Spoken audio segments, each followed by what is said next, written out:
How to get passive income with little or no tax. So passive income is something that's talked about a lot recently. I see it all over the internet on blogs, lots of people talking to about it in different reasons, for different reasons. And it actually applies to essentially everybody's life. It's a very important topic. So what we're going to talk about today is how to get passive income with little or no tax. So specifically, what is passive income? Why is everybody talking about it now? The types of passive income, how to get passive income with little or no tax, how to use passive income effectively, and also how to use passive income as part of your retirement income. That's part of why it's applicable to pretty well everybody eventually. So, what is passive income? So, first of all, basically, it's income without work. It's not a job.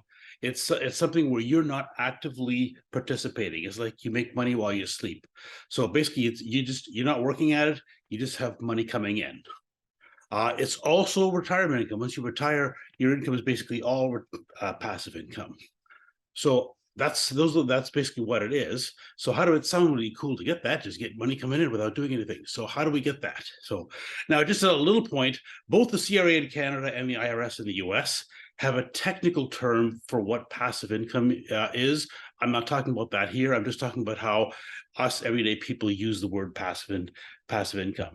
So why is it everybody talking about it now? There's actually a bunch of reasons. First of all, cost of living is high, inflation's high, cost of living has been rising for a number of years. So a lot of people are having a little trouble getting by. So they're thinking maybe if we had some extra passive income to supplement our salary, then we could, be more comfortable. So there's also the entire fire community. It's really been growing. There's actually millions of people in this, like financial independence, retire early. And they're all kind of thinking, well, I want to retire early, so I need that income, or I might semi-retire, and just do the fun parts of the job. And then I need income, a passive income to cover the rest. So I think COVID also made a lot of us think that a lot of people were home working from home with their families, and they thought, you know what, this is kind of nice. So what would it take to stay home permanently? So we had a lot of people coming to us for a financial plan. We had a big boom of it during COVID because people thinking, wow, what I have to do to stay home permanently? So what you need is passive income that's gonna provide to you, if you're not working. So also for so it can also be like an emergency fund, like for if you have loss of income. Where I think this got a lot was in COVID. The people that really, like most people in COVID, got enough government support that they didn't lose income. So in fact, probably a lot of them had higher income. But the big ones, the ones that really took it hard, were mainly the self-employed. So a lot of them had lost their business income and were down in income, and the government support was quite small compared to what they lost. So I think, wow, what if I had passive income that can cover me in periods like this where income is uneven. So, and if you're self-employed, you often have that anyway. So what if you had that? So, and then there's the whole retirement, right? Because retirement income is passive income, and we just have the baby boomers now. It's the largest group of in both Canada and the U.S. It's the largest demographic group, and they're all going through retirement now. They're kind of phasing into it. So the biggest hump of the baby boom is going to hit 65 in just a few years. So that's a huge big thing. So a lot of them are thinking now, I want to retire. How do I set this up? How do I get passive income? So mainly it's about retirement. You're deciding your lifestyle and an emergency to cover you. So now the types of retirement income. So there's basically three main types. One is business. Now, this could be an online business of some sort. And often, you can set up an online business where maybe you have a product, but you don't actually touch the product, right? You got a website, people buy from it, it gets shipped by somebody else, right? All you do is you collect the payment and you do nothing. So if you can design one and set that up, maybe it takes a little monitoring, but not that much. There's all kinds of different online businesses or businesses that you could create themselves that just run themselves. The other one is to be just a silent partner in a business. You've invested in it, but somebody else is doing all the work. Basically, it's any business where someone else does all the work and you just get a portion of the profits or something. So that's one type. Another part is rental property. And some people have used rental. You can rent out your car or rental other things, but basically it's about rental properties. Now, rental properties aren't actually fully passive because you do have to go out and find tenants and do repairs and manage it, and you can outsource most of that. So, but rental properties are another type of passive income, and the other third type is investment income. So, investment income does interest, dividends, capital gains, and then you can just the fourth type is just it's called a systematic withdrawal plan. We also call it self-made dividends, but basically it's when you're just selling a bit of your investments each month. So it's getting you passive cash flow, not passive income. So those are the types. So now, how do you get income with little or no tax? So let's look at each of these incomes. So business, well, so if it's business income, then if you have a business, whether you're the active person, whether it's online or you're the silent partner, either way, you're either getting business income or you're getting dividend or capital gain if the business is a corporation and you're getting paid out of it. So now, if it's business income, that's just all fully taxed, right? So often you may show it on your personal tax return. It's just all fully taxed. So that one is, it's not really, it's very hard to do that with little or no tax. So, although there are tax deductions that you can do within that. So now, if you have a business as a corporation, what you can do is, whether you're the silent partner or not, you set up your business as a corporation and you have the money go into the corporation, and you can get a nice tax deferral, basically 30% tax. Like here in Ontario, you pay about 12% corporate tax, and then you have a 30% deferral by leaving your money in there. So just think of it, you have an online business or some business that takes no work. It generates money, but you don't take any of the money. It just builds up. It just builds up inside this corporation. So you pay hardly any tax on it while it's building up. And then at some point you can say, okay, now I'm ready to, quit my job and start getting income, or work less and start getting income. So you can get a nice big tax deferral that way. So that's one really good method. So now with rental properties, the actual net rent is fully taxable. There's no tax preferred rates on it. It's just fully taxable, the net rent after expenses. So that part is not too friendly. However, one thing that you can do is you can defer it by claiming depreciation. The technical term is CCA, capital cost allowance. All right. So now you have to think about this. You actually need some advice on how to do this, because if you claim this deduction, so what happens is you claim this deduction every year, and you can claim it on the building, not the land, but the portion of your rental property that's a building. You can claim a deduction each year, and that might wipe out most or all of your taxable income, so you're not paying much tax on the rental property. However, what happens is, when you sell it, when you eventually sell that property, usually if you sell it years later and there's a capital gain, right? So you get a tax preferred rate on the profit of selling the property at a higher price later on. But if you've been claiming depreciation, what happens is there's a CCA recapture before you get to the capital gain, and that is fully taxed. So you have to kind of think it through. If you're going to sell a property in a few years, the CCA probably may not work, because you get a deduction now, but then you get you pay full tax on it just a few years from now, it's full tax, and it could push you in a higher tax bracket. So if you think, well, the longer you keep it, the better the deferral is here, right? Because you're getting a deferral. And that's generally true, but if you keep it for quite a few years, what happens, you sell something, and let's say you make $200,000 capital gain 10 or 20 years later at a property. If it's a capital gain, you only pay $100,000, add $100,000 to your income. You try to pick a low income year, and maybe you don't pay too much tax, especially if you split it with a spouse or something. So, but if that $200,000 is all, if you've been claiming CCA, that $200,000 is all taxable. So now it's $200,000 of income. Even if you split it with your spouse, you're getting into a higher tax bracket. So you got to look at how long you're likely to keep it. I'm getting a deferral, but I quite likely will pay more tax and get pushed into a higher tax bracket later. So overall, am I ahead or not? It's of course always better to save tax now and pay tax later. But so this is something you actually need advice on. So both the corporation leaving money in the corporation, it's a bit of a complicated thing, because the investment income of the corporation can be taxed at a high rate, and also claiming CCA. Those are ways to pay less tax, but they're both somewhat complicated that you need to get some advice on. Then we have investment income. So the basic one is interest, but interest is relatively low. It's not as high. It's not as low today as it was the last few years, but it's all fully taxed, so it's not tax efficient at all.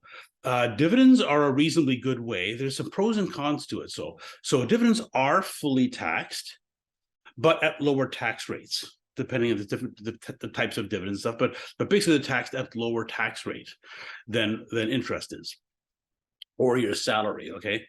So now there's a few things to watch out for them. One of them is that they're grossed up.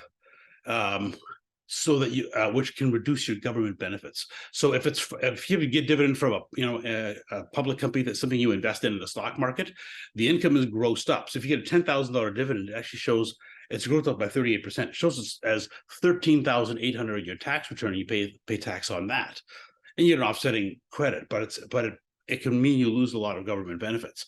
So, and if it's a private company, your own company, it's only grossed up by 15%. So.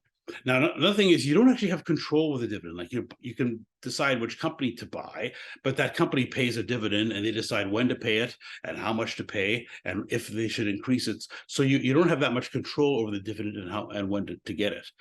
So now generally dividend paying companies are larger, slower growing companies. So they may be a bit less risk than other companies, but generally you should, lots of exceptions, but generally you should accept maybe a bit lower return than other kinds of companies. And the other thing is, so dividend stocks, if you're trying to get the lower tax rate, they have to be all in Canada.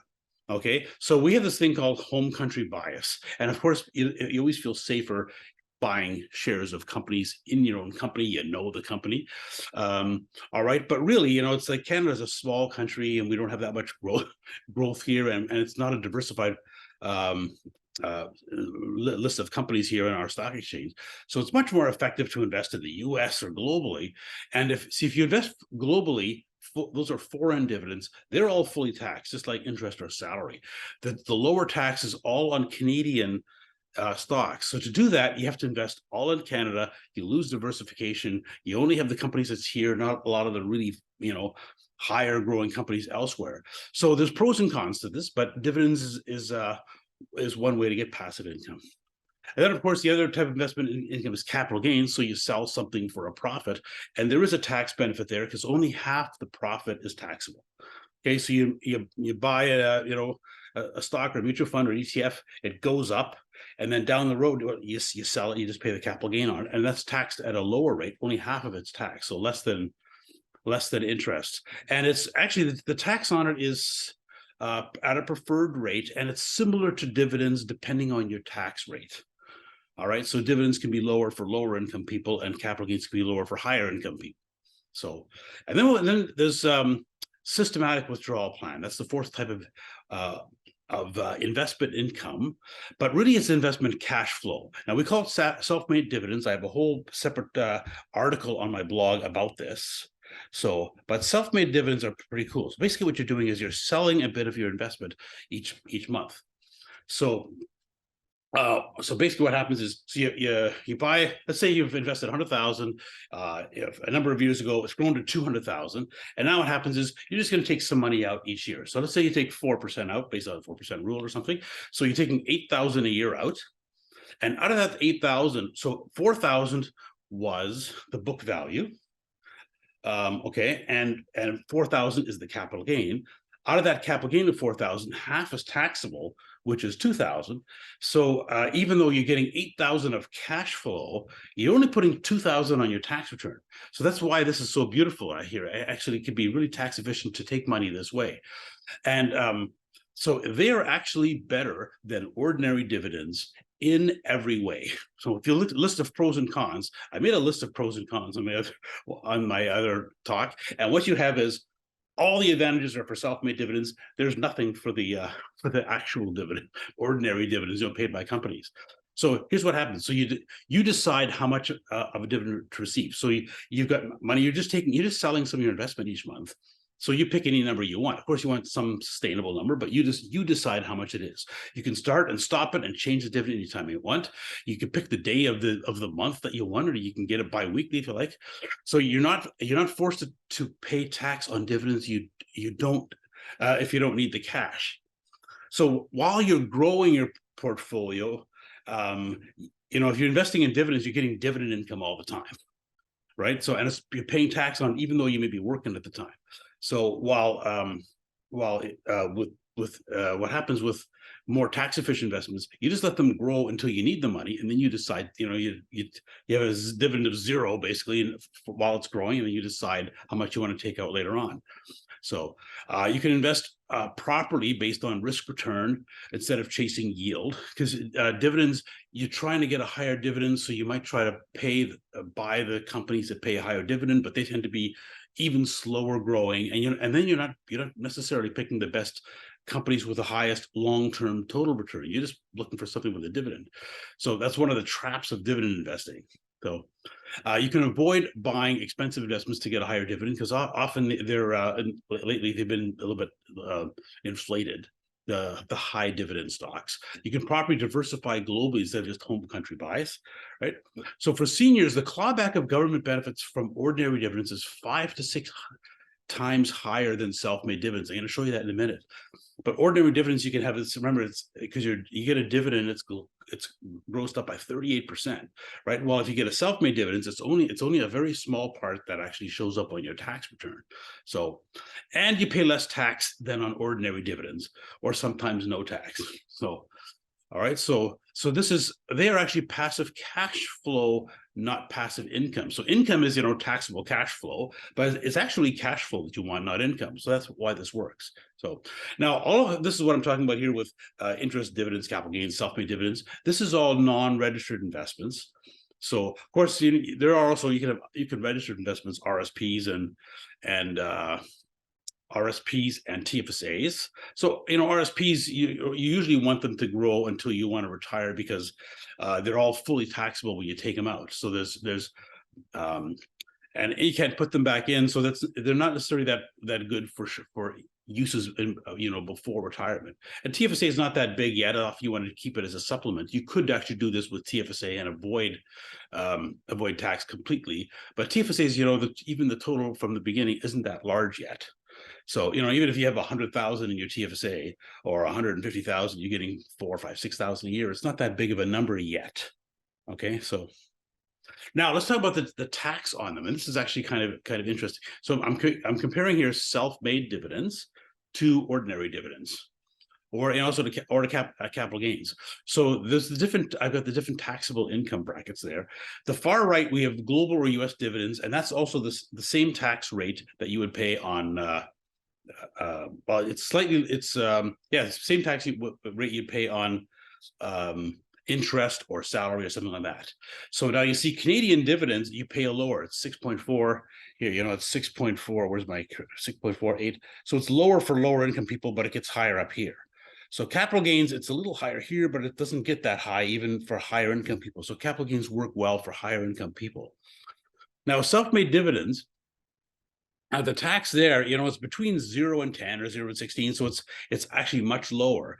And so the way that we get that, it's actually the capital gains tax based on the portion you're selling some of your investment each month. So it's based on how much of that is gain versus how much was the money you put in. Okay, so if your money has doubled since you put it in, then the capital gain, the tax on the self-made dividend will be half of the capital gain number. So it'd be between 7 and 12, half of this number all the way down. So now when you get over 65 and you get the government benefits, this is where the clawback is actually really, really weird.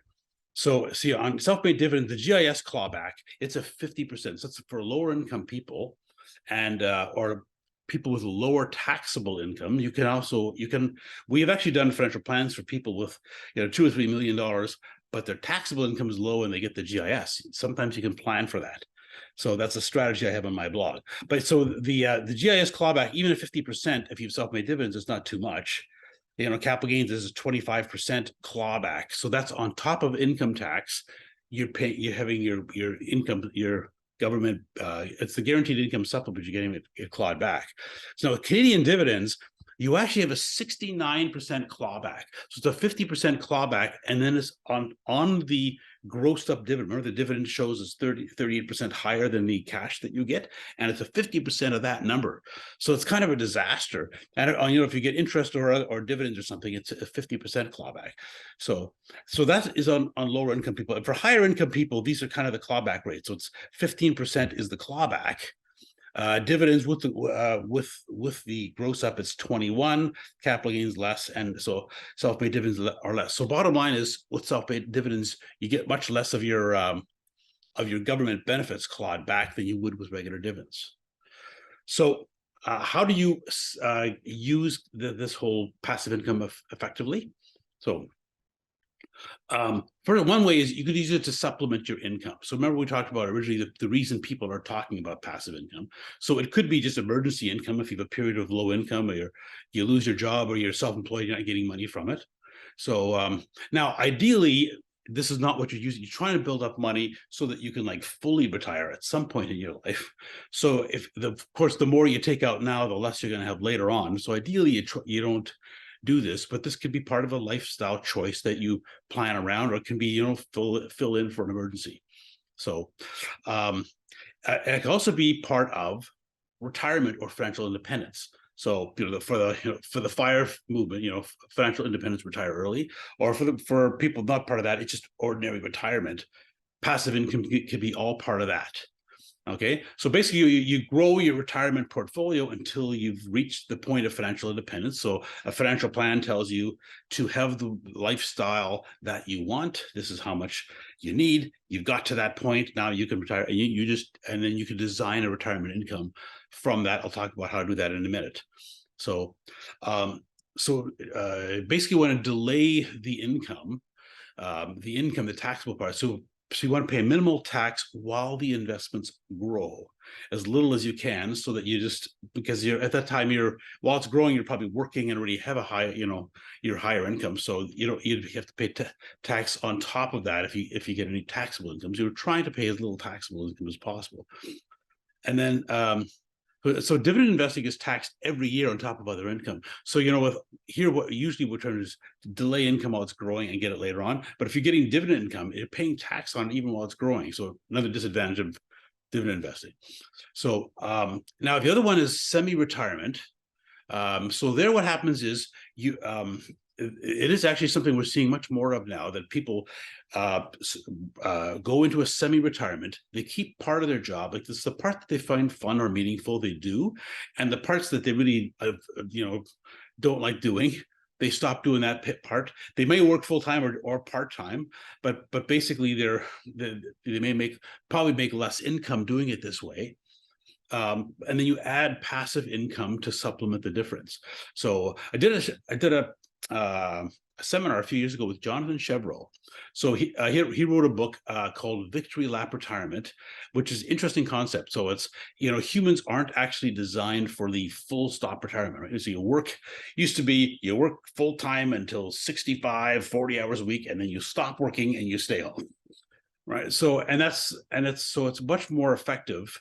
It's much easier as a human to phase into it, because it's different life, and you have all kinds of things you have to, you have to replace the things, that even emotional things you got from working all the time. So what happens here is you can work part-time. So it's more effective to work full-time to a point. And then what you do is you go down to a part-time, or you just do the things that you like doing, and then maybe consulting or something it is, which you may or may not make a good income, and then you go to the full retirement. So passive income is a really good way to fill in for that.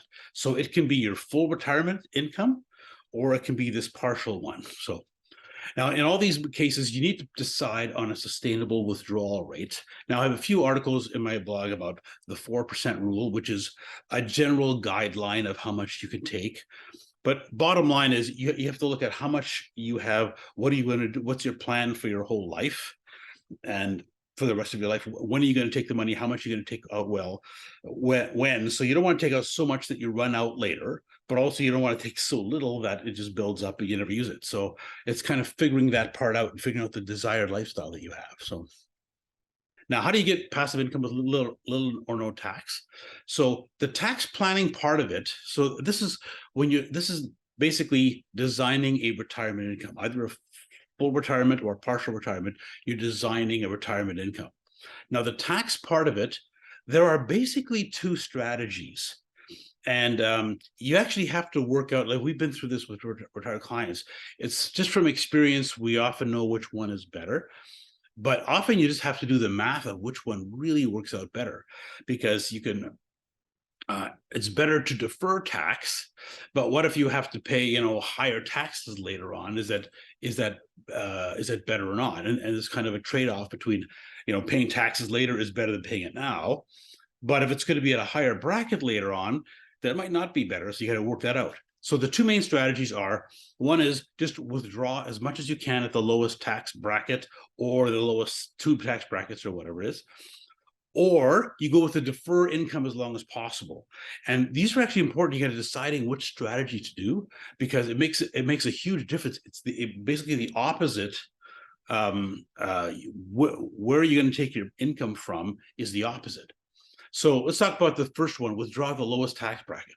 So here what you do is you decide on your desired cash income, and then you've got, a number of different forms of income. You've got your salaries and whatever income you have, your pensions, and if you have rent income, and you've got all your investment income, your RSPs and investments in income. So you're trying to figure out how much money to take from where. Okay, so and it's a matter of, you decide on the cash income that you want, and then you decide on the taxable income that you want, and based on how much you take from there, you determine your taxable income. So now, for example, a couple can have 50,000 taxable income at the 20% tax bracket. Okay, so it's 50,000 each. That's 100,000 of taxable income. Now, on top of that, you can have, non-taxable income. So you can live off, let's say 150,000 of cash flow, but it's all at the 20% tax bracket if you plan effectively. So the taxable part is the pensions, the government pensions, and your RIFs, that's from the RSP. Also, you may have the taxable income part from salary, business, rent, or investments that you have. So that's all the income part. Then on top of that, you can add in extra cash flow. That's very little taxable income. So remember, there's a big concept. There's a big difference between cash income and taxable income. And when you're retired or semi-retired, those numbers can be vastly different. And by effectively planning, you can choose that difference. So the self-made dividends, you're getting a lot of cash flow, and usually only a small part of it, maybe a quarter or 10% of it or something, actually shows up as taxable income. So you can get a lot of that on top of your taxable income. And then, of course, you can always get a certain amount out of your TFSA as well with no tax. So that's why you're trying to set up the cash income that you want, and then decide on the taxable income that you want, and that you determine what money to take from there.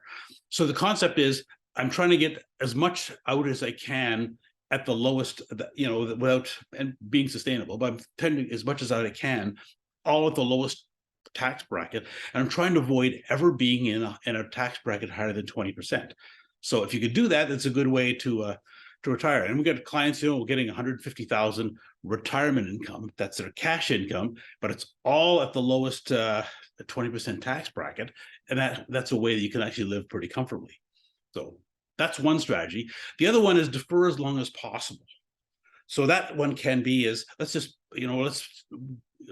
just take the things with less tax, and then we're going to defer tax. Of course, it's always better to pay tax later than now, or usually. So the idea here is, initially you're going to use the self-made dividends, your non-registered investments, and your TFSA. And basically, you're just going to live off those. Now, you do get a certain amount of income, that you can get tax-free, the basic tax credit and stuff. So you want to plan for enough taxable income that you use all this. You can get some of it for tax, some of it for no tax. But then on top of that, you're just basically paying as little as possible, tax as possible. And then what you do is you defer your pensions. If you have a government pension, if you have a company pension, you try to take it later on, or you could even commute it, like transfer it out to an RSP and then not take it yet. Okay, or the government pensions, you can delay them. And even the RIFs, you can delay them till, say age 72 even. So in the first strategy, you're taking all those initially, as much probably as a modest amount of them that's sustainable long time. In the second term strategy, you're trying to defer them as long as you can. So now there is a risk of being pushed into a higher tax bracket later. So you're going to pay you can pay little or no tax for the first while you're retired, but then you might get pushed into a higher tax bracket later. So you actually need a financial plan. A financial plan will figure out which strategy is actually better for you between all these, which of these two strategies is better. But these are basically the two main approaches to tax planning with your passive income, with your retirement income. So these are, when we set up a retirement income for clients, we're trying to do it as in a tax efficient way. And we look at it, okay, which one of these strategies is the most effective? And then we can work out the difference from there. After that, you try to decide what's the taxable income and what's the cash income that we want. And that's basically that's kind of how it's done. It's obviously much more complex than that, but that's kind of the thinking behind it. So, all right. So thanks a lot for listening. This is what we've covered today. These are the topics. So how to get passive income with little or no tax. My name is Ed Rempel. I have a blog, Unconventional Wisdom. It's the #1 blog in Canada for a financial planner, and also a YouTube channel. So the blog is edrempel.com. And if you just hit the contact button there, we can get a free 30-minute consultation. If you're, that's not to ask me a question. The consultation is if you're thinking you might want to work with us to create a financial plan and plan your future, but you're not completely sure, you have lots of questions, just get a free 30-minute consultation. We'll find out what you're looking for. You'll find out what we do. We'll decide whether or not we're a fit to work together. And also, please like and subscribe to both my blog and YouTube channel. All that means, we don't market to anybody.